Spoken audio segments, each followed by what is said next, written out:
A major GST update is shaking things up. The interaction between Rule 86B and Rule 31D has a crucial new amendment effective February 2026. Quick refresher. Rule 86B restricts using full input tax credit. If your taxable supply exceeds 50 lakhs, you must pay at least 1% in cash.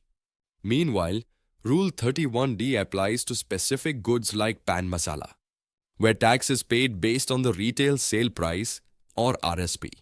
Here's the change: traders, but not manufacturers, are now exempt from Rule 86B restrictions for these specific Rule 31D goods. Take IRA Limited, a pure trader of these goods. Since the supplier paid tax on RSP, IRA is fully exempt and can use 100% credit. Then there's Harpreet Limited, dealing in mixed goods. The exemption only applies to the Rule 31D portion. The rest, still subject to the 1% cash rule.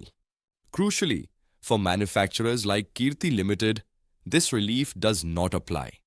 They must still adhere to the cash payment restrictions. So, blanket assumptions no longer hold. You must segregate your turnover and verify that your suppliers have paid tax on the RSP basis. Check your invoices and stay compliant. Follow for more tax updates.